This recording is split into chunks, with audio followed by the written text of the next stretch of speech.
आप लोगों का स्वागत है मेरे यूट्यूब चैनल पे। एंड फ्रेंड्स, आज हम लोग बात करने वाले हैं पैरामेडिकल का पार्ट 4 है। ये साइंस का इंपॉर्टेंट क्वेश्चन है। जो भी क्वेश्चन मैं बना रहा हूँ वो प्रीवियस ईयर के ध्यान पे रख के बना रहा हूँ और एग्जाम के रिलेटेड पे बना रहा हूँ, जिससे आपको क्वेश्चन एग्जाम में आने के चांसेस ज़्यादा रहे। बस मैं आपको कहूँगा कि लगातार आप 30 दिनों की तैयारी कीजिए मेरे साथ। मैं सिर्फ ओनली फॉर 30 क्वेश्चन मैं एवरीडे दूंगा। इससे आपको होगा कि साइंस का जो भी होगा पकड़ अच्छे हो जाएंगे। एंड उसके बाद मैं जीके का भी स्टार्ट करूँगा 20 क्वेश्चन, तो आप लोग देखते रहिएगा। एंड जो भी स्टूडेंट्स देख रहे हैं, मैं यही कहूँगा कि आप प्लीज़ लाइक ज़रूर कीजिएगा, जिससे मुझे ये पता चल जाए कि आप लोग वाकई में देख रहे हैं और इसे प्रिपरेशन कर रहे हैं। और प्रिपरेशन करने से पहले मैं यही कहूँगा, जो भी फ्रेंड्स अगर सुन रहे हैं वीडियो को या कर रहे हैं, तो वो लिखा कीजिए। लिखने से आपको ये होगा कि आप वो क्वेश्चन याद रहेगा, क्योंकि जितना आप लिखेंगे उतना आपको याद होंगे। ठीक है, तो मैं यही कहूँगा कि आप लोग लिखा कीजिए। ठीक है, एंड उसके बाद चलते हैं हम लोग आज की क्वेश्चन की ओर, जो बहुत ही इंपॉर्टेंट है। आप लोग कॉपी में नोट कर लीजिएगा इसको अच्छे ढंग से। एंड उसके बाद प्रीवियस जो भी क्वेश्चन है उसको बाद रिवीजन भी करते रहिएगा। ठीक है, इससे आपको होगा क्या, आने वाले एग्जाम में जो भी होगा क्वेश्चन आपके माइंड में सेटअप रहेंगे। तो चलिए हम लोग स्टार्ट करते हैं। तो क्वेश्चन है पहला, किस वर्ग के पौधे में बीज बनते हैं परंतु बीज नग्न रूप में पौधे पर लगे रहते हैं। फिर से क्वेश्चन सुन लीजिए, किस वर्ग के पौधे में बीज बनते हैं, मतलब ऐसा कौन सा वर्ग में पौधा है जो बीज बनता है परंतु बीज जो है नग्न रूप में रहते हैं, नग्न रूप में पौधे पर लगे रहते हैं। तो बताइए इसमें से क्या होना चाहिए, टेरिफाइट्स, बायोफाइट्स, एंजियोस्पर्म, जिम्नोस्पर्म। तो देखिए इनका जो राइट आंसर है क्या होना चाहिए आपके हिसाब से, जिम्नोस्पर्म है। याद रखिएगा, मतलब पौधा है जो एक ऐसा जिसमें आपको नग्न रूप में रहेंगे लेकिन पौधे लगे रहेंगे, तो इसको हम लोग जिम्नोस्पर्म बोलते हैं। याद रखिएगा। एंड सेकेंड क्वेश्चन है, निम्नलिखित में से कौन सा रोग बैक्टीरिया से होता है। तो ये देखिए ऐसा क्वेश्चन आपको देखने को मिलेगा, बैक्टीरिया से होता है, जीवाणु से होता है, विषाणु से होता है, ये सब क्वेश्चन आपको देखने को मिलेगा। तो ये सब आप नोट करते चलिए एंड उसको रिवीजन करते चलिएगा। ठीक है, तो बैक्टीरिया से होने वाला जो भी बीमारी है, देख लीजिए इसका आंसर चेचक, पोलियो, तपेदिक सभी। तो देखिए इसका जो आंसर होगा तपेदिक होगा। तपेदिक जो होते हैं बीमारी बैक्टीरिया से होते हैं, याद रखिएगा। तपेदिक तपेदिक बैक्टीरिया से होते हैं। चेचक के मैंने भी बता दिया था एंड पोलियो के बारे में मैंने पिछले वीडियो में बता दिया था। ठीक है, मनुष्य के मस्तिष्क की सबसे बाहरी झिल्ली क्या है। देखिए मनुष्य के मस्तिष्क की सबसे बाहरी झिल्ली पियोमीटर, मीटर है, एरोवाइड है। आपको राइट आंसर जो होगा ड्यूरोमीटर होगा। याद रखिएगा, ड्यूरोमीटर। ठीक है, फोर्थ क्वेश्चन की ओर हम लोग चलते हैं। सर्वप्रथम विषाणु की खोज किसने की थी। बहुत सारे स्टूडेंट्स के ये चीज़ याद होंगे, तो बताइएगा क्या होती है। तो Linnaeus Smith, Edward Jenner, Ivanovsky ने किया था। ठीक है ना, इवानोव्स्की ने सर्वप्रथम विषाणु की खोज इवानोव्स्की ने किए थे। एंड 5 क्वेश्चन की ओर देखते हैं हम लोग। लार में कौन सा एंजाइम पाया जाता है, आपको ये भी क्वेश्चन याद होगा, टाइलिन पाए जाते हैं लार में। ऑक्टोपस एक डैश है। देखिए ऑक्टोपस क्या है, मतलब शूलचर्मी, संधिपाद, मुदकवची या होमिकोडो। देखिए ऑक्टोपस क्या है बताइए। ऑक्टोपस एक मृदुकवची है। याद रखिएगा, मृदुकवची। भोजन का पाचन किस प्रकार की अभिक्रिया। देखिए बहुत ही वीवीआई क्वेश्चन है, आप इसको नोट कर लीजिएगा, वीवी लगा लीजिएगा, वीवीआई लगा लीजिएगा। भोजन का पाचन किस प्रकार की अभिक्रिया है। तो देखिए भोजन के प्रकार की पाचन जो है उपचयन प्रक्रिया। याद रखिएगा, भोजन का जो पाचन हो रहा है ये उपचयन के माध्यम से हो रहा है। ठीक है, एंड उसके बाद ऊर्जा उत्पादन के लिए कोशिका प्राय किसका उपयोग करती है। ऊर्जा उत्पादन के लिए कोशिका प्राय किसका उपयोग करती है। वसा अम्ल, सुक्रोज, ग्लूकोज, एमिनो अम्ल। देखिए ऊर्जा जो शरीर में आपका जो कोशिका प्राय उपयोग करती है किसके लिए करता है, कैसे उपयोग करता है। तो देखिए आप लोग बताइए, तो इसका आंसर जो होगा ग्लूकोज के द्वारा माध्यम से करती है। ठीक है, ऊर्जा उत्पादन जो करती है ग्लूकोज के माध्यम से। जल से बाहर निकल जाने पर मछलियाँ मर जाती हैं, क्यों। देखिए जल से जो भी मछली निकलते हैं उन्हें क्या होता है, आप लोग कहेंगे कि उन्हें ऑक्सीजन की अधिक मात्रा प्राप्त होती है। देखिए ऑप्शन देखिए, शरीर के ताप बढ़ाते हुए जल में नहीं जल पाती, वह श्वास नहीं ले पाती। देखिए जब भी मछली को बाहर निकाला जाता है तो वो श्वास में दिक्कत होता है, इस वजह से वो मर जाती है। 10 क्वेश्चन, अधिकतम पोषक तत्व रक्त में कहाँ अवशोषित किए जाते हैं। अधिकतम सबसे ज़्यादा जो पोषक तत्व है कहाँ अवशोषित किए जाते हैं।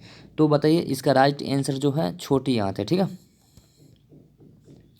बॉटनी शब्द की उत्पत्ति किस भाषा के शब्द से हुई थी। बॉटनी शब्द बताइए, आप लोग पढ़े होंगे तो, फ्रेंच, पुर्तगाली, लैटिन। तो इसका जो राइट आंसर होगा ग्रीक में। बॉटनी शब्द की उत्पत्ति जो हुई थी ग्रीक से हुई थी। याद रखिएगा।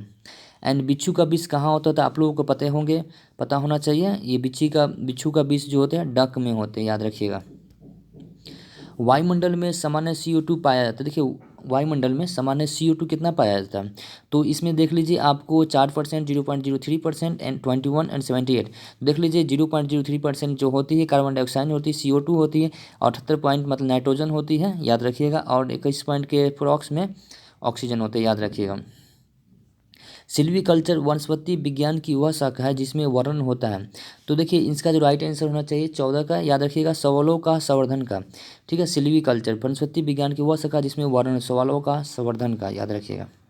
एक स्वस्थ मनुष्य का रक्तचाप, तो ये जो होता है 120/80 हुआ है। ठीक है, याद रखिए 120/80 एक स्वस्थ मनुष्य का रक्तचाप।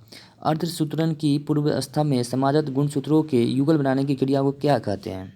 देखिए युगल बनाने की क्रिया को क्या कहते हैं? तो सूत्र युगमन कहते हैं, याद रखिएगा। अर्धसूत्रण की पूर्ण व्यवस्था में समाजत गुणसूत्रों की युगल बनाने की क्रिया को सूत्र युगमन कहते हैं। एंड उसके बाद 17 में चलते हैं। मेढक के हृदय में कितने कक्ष होते हैं? देखिए मेढक, याद रखिएगा, बहुत सारे स्टूडेंट इसमें सस्पेंशन खा जाते हैं, कोई 2 मार देंगे, कोई 4। याद रखिएगा मेढक में जो होते हैं, मेढक में वह कक्ष हैं वो 3 होते हैं, याद रखिएगा, 3 कक्ष होते हैं। लाल सागर का लाल रंग किसकी उपस्थिति के कारण होता है? तो लाल रंग की उपस्थिति जो होती है सवाला के कारण, याद रखिएगा, जो भी लाल सागर में पाए जाते हैं लाल रंग वो सवाला के कारण होते हैं। ठीक है, याद रखिएगा आप लोग, ये VVI क्वेश्चन है। मनुष्य में एफ्लाटॉक्सिन खाद्य विसर्जन द्वारा सामान्य कौन सा अंग प्रभावित होते हैं? तो याद रखिएगा यकृत के द्वारा, जो भी मतलब आपका विषरक्त जो भी होगा सामान्य जो यकृत के माध्यम से होती है। ठीक है, और 20 क्वेश्चन को चलते हैं। निम्नलिखित में से किसकी वर्गीय का पितामह कहा जाता है? वर्गीय का पितामह किसे कहा जाता है? लिनियस, एंगलर, अरस्तुत, लेमार्क का। तो बताइए, आप लोगों को याद होगा, ये क्वेश्चन आप लोग पढ़े होंगे, इसका जो राइट आंसर है लिनियस है, याद रखिएगा। वर्गीय के पिता VVI है, याद कर ली, नोट कर लीजिएगा, लिनियस। घोंसला बनाने वाला एकमात्र सांप है, देखिए घोंसला बनाने वाला एकमात्र सांप है, बताइए, जो खुद से अपना घोंसला बनाता है, इसको हम लोग क्या बोलते हैं? ऐसा लॉजिक क्वेश्चन आपको एग्जाम में देखने को मिलेगा। किंग कोबरा जो होती है, जो अपना घोंसला मतलब खुद से बना लेती है। ठीक है, स्पर्मोलॉजी में किसका अध्ययन किया जाता है? याद रखिए फल, फुफुत्ती, बीज परागकण। तो मैं इस तरह का अध्ययन वाला जो भी वीडियो है मैं एक चैप्टर बना दूंगा, आप लोग देख लीजिएगा उसको। स्पर्मोलॉजी में किसका अध्ययन किया जाता है? तो स्पर्मोलॉजी में बीज का अध्ययन किया जाता है, याद रखिएगा। हृदय की ममर का कारण क्या है? हृदय की ममर का कारण देख लीजिए, हृदय की ममर का कारण है कपाट में लीक, छोटी महाधमनी, हृदय धन से। तो मतलब इसका जो राइट आंसर होगा कपाट में लीक, हृदय की ममर का कारण। ठीक है, ममर मतलब जो होता है दुखाना या दर्द करना, घूमना, ऐसे ही प्रकार के समझिए। जीव विज्ञान के जनक के नाम से जाने जाते हैं, जीव विज्ञान के जनक नाम से जाने जाते हैं, क्या है राइट आंसर? क्या बताइए आप लोग? तो जीव विज्ञान के जनक के नाम से जाने जाते हैं अरस्तुत को, जिसे हम लोग बोलते हैं अरस्तुत, याद रखिएगा। ठीक है, जीव विज्ञान के जनक अरस्तुत हैं। पित्त जमा कहाँ होते हैं? तो आप लोगों को पता होना चाहिए, पित्ताशय में होना चाहिए। एंड इसके बाद साबूदाना किससे बनाया जाता है? साबूदाना किससे बनाया जाता है? तो देख लीजिए सेड्रस, पाइनस, जूनिपेरस, साइकस। साबूदाना किससे बनाया जाता है? तो याद रखिएगा आपको जो राइट आंसर होगा साइकस से, साबूदाना जो बनती है साइकस के बनती है। ठीक है, वनस्पति विज्ञान के जनक के नाम से जाने जाते हैं, वनस्पति विज्ञान के जनक के नाम से कौन जाने जाते हैं? तो देख लीजिए पुरीकेंज, अरस्तु, डार्विन, थियोफ्रास्टस है। 27 का जो है थियोफ्रास्टस आंसर है। मटर पौधा है मतलब क्या चीज़ में? साग, झाड़ी, पुष्प। देख ली मटर जो है क्या चीज़ है, एक प्रकार का आपसे क्वेश्चन कर दिया जाएगा तो बहुत सारे स्टूडेंट्स झाड़ी मार देंगे, कोई स्टूडेंट्स पुष्प मार देंगे, लेकिन नहीं, इसका जो राइट आंसर है साग है, याद रखिएगा। मटर जो है पौधे में साग होते हैं। ठीक है, रोजनोवृत्त साधारण निम्न आयु में होते हैं, देखिए रोजनोवृत्त याद रखिएगा, रोजनोवृत्त साधारण निम्न आयु में होते हैं 40 से 45, 45 से 50, 35 से 40 एंड 30 से 35। तो बताइए आप लोग क्या होना चाहिए? 45 से 50 वर्ष है रोजनोवृत्त की साधारण निम्न की आयु।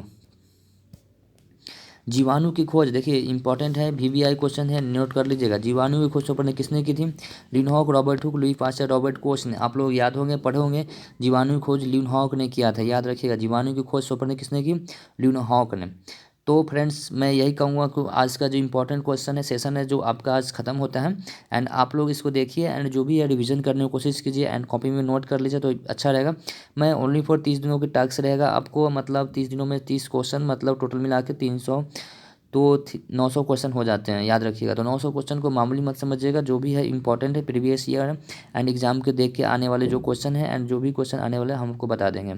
तो प्लीज़ अगर चैनल पे फर्स्ट बार विजिट कर रहे हैं तो चैनल को सब्सक्राइब कर लीजिए एंड उसके बाद वीडियो कैसा लगा प्लीज़ लाइक कीजिएगा। जो भी स्टूडेंट देख रहे हैं रेगुलरली वो प्लीज़ लाइक कर जरूर करते रहिएगा, जिससे मुझे अच्छा लगता है और मुझे इम्प्रूव करने में अच्छा लगता है कि मुझे देखने में कि हाँ कुछ स्टूडेंट्स देख रहे हैं वीडियो को।